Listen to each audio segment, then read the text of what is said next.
Pesi na yan nganing Domingo yung official launching ng meto nga ba yung organic skincare product kati bansa at the Skin Bureau. Deng miyayaliwang models and personalities agagamit yung mesabing brand, ing tinago naman ang pompig maragol, ing masanting nga resulta na niting mesabing produkto karela. Ay ning report. Reng mga lagong models at personalidad na kilala emo king probinsya dapat king mabilog a bansa, ing tinago naman para ipakilala yung opisyal na pamamuklat ning meto nga bayong organic skincare product king bansa.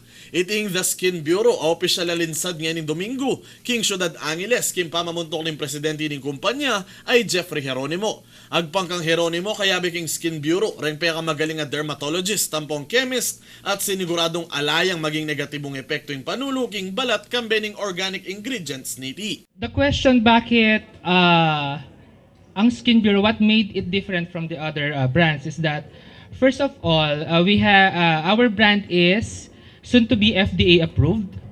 Next is we have the top dermatologists, chemists, and suppliers which are here.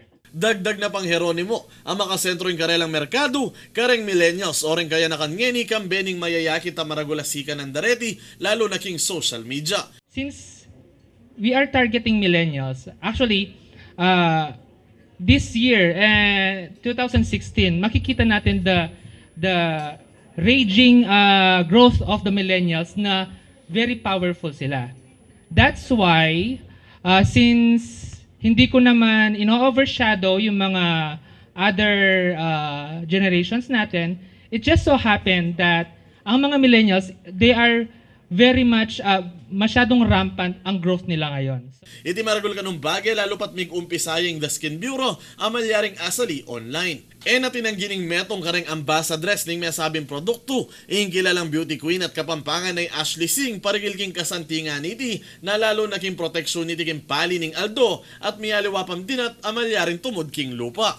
Blooming yung skin, gano'n siya, yung glow niya is very healthy na before I go to bed, I put the cream on. Pagkagising ko, we have yun yung favorite ko, yung pang morning na cream, which is the Beauty Queen Party cream. Because it's a double purpose eh. It's a sunblock and it's a cream wherein pinoprotect niya yung skin mo from not only the hazards of the sun, but also yung mino-moisturize niya. Ing toner product na naman ng Skin Bureau, yung paborita na kanong Ana Kay, kilalang social media personality. Lalo na't masanting niya kanoy king pamagpalambot at pamagpaputining balat, agagamitan bayo matudtod. Application night toner kasi pagka naglalagay ka ng makeup sa gabi, pag tinanggal mo siya, yun yung parang pang double cleansing. After mo mag-soap, yung mga hindi natanggal ni soap, yung toner yung tatanggal. So it's very important na nag-work talaga yung toner mo for the night. So yun yung akin.